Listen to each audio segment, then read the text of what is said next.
I am the proud father of two beautiful children, Elijah, 15, and Octavia, 12. When Elijah was in the fourth grade, he came home from school bubbling over with excitement about what he had learned that day about African American history. Now, I'm an African American cultural studies professor, and so as you can imagine, African American culture is kind of serious around my home. So I was very proud that my son was excited about what he had learned that day in school. So I said, well, what'd you learn? He said, I learned about Rosa Parks. I said, okay, what did you learn about Rosa Parks? He said, I learned that Rosa Parks was this frail old black woman in the 1950s in Montgomery, Alabama, and she sat down on this bus and she had tired feet, and when the bus driver told her to give up her seat to a white patron, she refused because she had tired feet and it had been a long day and she was tired of oppression. And she didn't give up her seat. And she marched with Martin Luther King and she believed in nonviolence. And I guess he must have looked at my face and saw that I was a little less than impressed by his history lesson. And so he stopped and he's like, Dad, what's wrong? What did I get wrong? I said, son, you didn't get anything wrong, but I think your teacher got a whole lot of things wrong. He said, well, what do you mean? I said, Rosa Parks was not tired. She was not old. And she certainly didn't have tired feet. He said, what? I said, yes. Rosa Parks was only 42 years old. Yeah, you're shocked, right? Never heard that. Rosa Parks was only 42 years old. She had only worked 6 hours that day, and she was a seamstress. And her feet were just fine. The only thing that she was tired of was she was tired of inequality. She was tired of oppression. And my son said, well, why would my teacher, tell me this thing?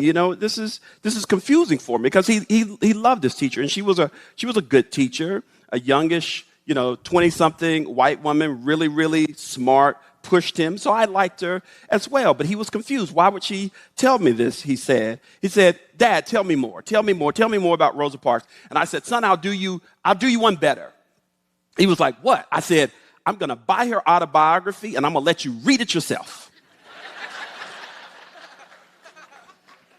So as you can imagine, Elijah wasn't too excited about this new lengthy homework assignment that his dad had just given him, but he took it in stride.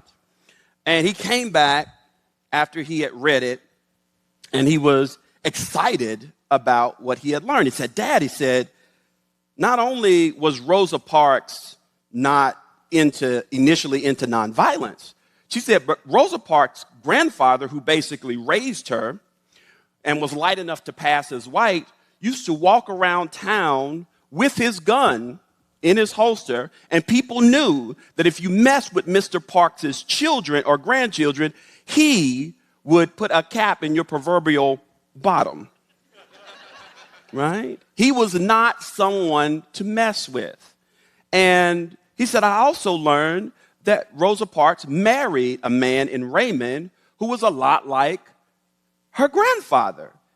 Right? He would organize. He was a civil rights activist. He would organize events, and sometimes the events would be at Rosa Parks' home. And one time, Rosa Parks remarked that there were so many guns on the table because they were prepared for somebody to come busting into the door, that they were prepared for whatever was going to go down. The Rosa Parks said there were so many guns on the table that I forgot to even offer them coffee or food. Right? This is who Rosa Parks was. And in fact, Rosa Parks, when she was sitting on that bus that day, waiting for those police officers to arrive and not knowing what was going to happen to her, she was not thinking about Martin Luther King, who she barely knew. She was not thinking about nonviolence or Gandhi. She was thinking about her grandfather, her gun-toting, take no mess grandfather. That's who Rosa Parks was thinking about. And my son was mesmerized by Rosa Parks. And I was proud of him to see this excitement. But then I still had a problem because I still had to go to his school and address the issue with his teacher because I didn't want her to continue to teach the kids, obviously, false history. So I'm agonizing over this primarily because I understand as an African American man that whenever you talk to whites about racism or anything that's racially sensitive, there's usually going to be a challenge. This is what white sociologist Robin DiAngelo calls white fragility. She argues that, in fact, because whites have so little experience being challenged about their white privilege, that whenever even the most minute challenge is brought before them, they usually cry, get angry, or run. And I have experienced them all. And so when I was contemplating confronting his teacher, I wasn't happy about it, but I was like, this is a necessary evil of being a black parent trying to raise self-actualized black children. So I called Elijah to me and I said, Elijah, I'm going to tell your teacher, I'm going to set up an appointment with your teacher and try and correct this and maybe your principal. What do you think? And Elijah said, Dad, I have a better idea. And I said, really, what's your idea? He said, we have a public speaking assignment, and why don't I use that public speaking assignment to talk about debunking the myths of Rosa Parks? And I was like, well, that is a good idea. So Elijah goes to school, he does this presentation, he comes back home, and I can see something positive happen. I said, well, what happened, son? He said, well, later on in that day, the teacher pulled me aside and she apologized to me for giving that misinformation. And then something else miraculous happened the next day. She actually taught a new lesson on Rosa Parks, filling in the gaps that she had left and correcting the mistakes that she made. And I was so proud of my son. But then I thought about it. And I got angry. And I got real angry. Why? Why would I get angry? Because my 9-year-old son had to educate his teacher about his history, had to educate his teacher about his own humanity. He's 9 years old. He should be thinking about basketball or soccer or, the latest movie. He should not be thinking about having to take the responsibility of educating his teacher, his students, about himself, about his history. That was the burden that I carried. That was a burden that my parents carried and generations before them carried. And now I was seeing my son take on that burden too. You see, that's why Rosa Parks wrote her autobiography. Because during her lifetime, if you can imagine, you do this amazing thing. You're alive and you're talking about this, your civil rights activism, and a story emerges in which somebody is telling the world that you were old and you had tired feet and you just were an accidental activist. Not that you had been an activist by then for 20 years. Not that the boycott had been planned for months. Not that you were not even the first or the second or even the third woman to be arrested for doing that. Right? You become an accidental activist, even in her own lifetime. So she wrote that autobiography to correct the record, because what she wanted to remind people of was that this is what it was like in the 1950s, trying to be black in America and fight for your rights. During the year, a little over a year that the boycott lasted, there were over 4 church bombings. Martin Luther King's house was bombed twice. Other civil rights leaders' houses were bombed in Birmingham. Rosa Parks' husband slept at night with a shotgun because they would get constant death threats. In fact, Rosa Parks' mother lived with them, and sometimes she would stay on the phone for hours so that nobody would call in with death threats, because it was constant and persistent. In fact, there was so much tension, there was so much pressure, there was so much terrorism that Rosa Parks and her husband, they lost their jobs and they became unemployable and eventually had to leave and move out of the South. This is a civil rights reality that Rosa Parks wanted to make sure that people understood. So you say, well, David, what does that have to do with me? I'm a well-meaning person. I didn't own slaves. I'm not trying to whitewash history. I'm a good guy. I'm a good person.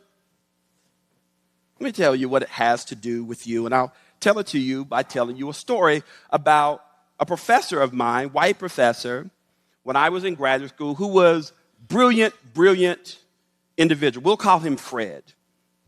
And Fred was writing this history of the civil rights movement, but he was writing specifically about a moment that happened to him in North Carolina when this white man shot this black man in cold blood in a wide open space and was never convicted.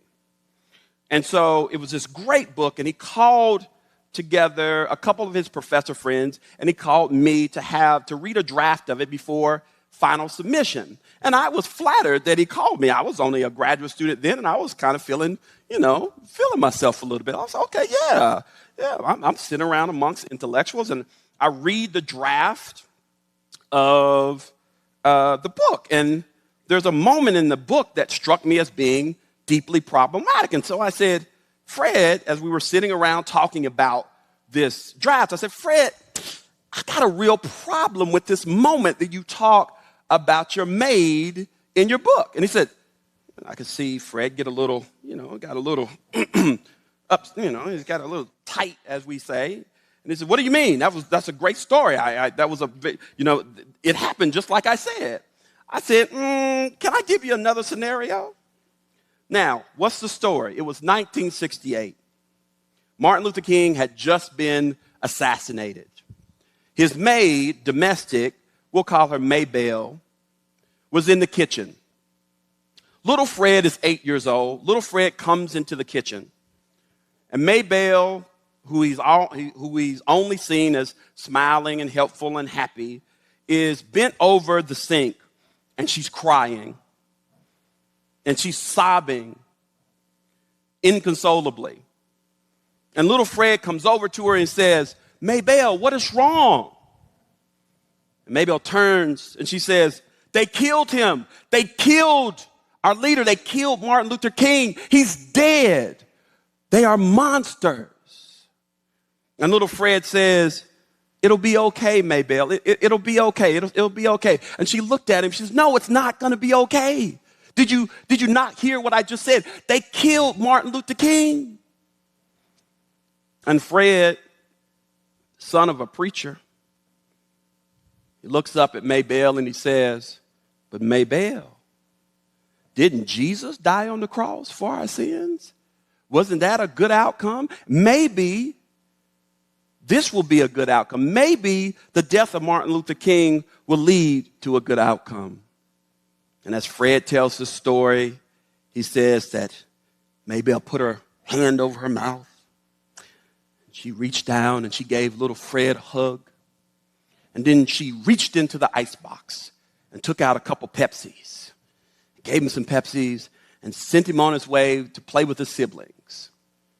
And he said, this was proof that even in the most harrowing times of race struggle, that two people could come together across racial lines and find human commonality along the lines of love and affection. And I said, Fred, that is some BS. Fred was like, what? But I don't understand, David. That's the story. I said, Fred, let me ask you a question. I said, you were in North Carolina, 1968. If Maybelle would have went to her community, you were 8 years old, what do you think the 8-year-old African-American children were calling her? Do you think they were calling her by her first name? No, they called her Miss Maybelle, or they called her Miss Johnson, or they called her Auntie Johnson. They would have never dared call her by her first name because that would have been the height of disrespect. And yet you were calling her by her first name every single day that she worked, and you never thought about it. I said, let me ask you another question. Was Maybelle married? Did she have children? What church did she go to? What was her favorite dessert? Fred could not answer any of those questions. I said, Fred, this story is not about Maybelle. This story is about you. I said, this story made you feel good, but this story is not about Maybelle. The reality is, what probably happened was Maybelle was crying, which was not something she customarily did. So she was letting her guard down. And you came into the kitchen and you caught her at a weak moment where she was letting her guard down. And see, because you thought of yourself as just like one of her children, you didn't recognize that you were, in fact, the child of her employer. And she found herself yelling at you. And then she caught herself realizing that if I'm yelling at him and he goes back and he tells his dad or he tells mom, I could lose my job. And so she tempered herself and she ended up, even though she needed consoling, she ended up consoling you and sending you on your way, perhaps so she could finish mourning in peace. And Fred was stunned. And he realized that he had actually misread that moment. And see, this is what they did to Rosa Parks, because it's a lot easier to digest an old grandmother with tired feet who doesn't stand up because she wants to fight for inequality, but because her feet and her back are tired and she's worked all day.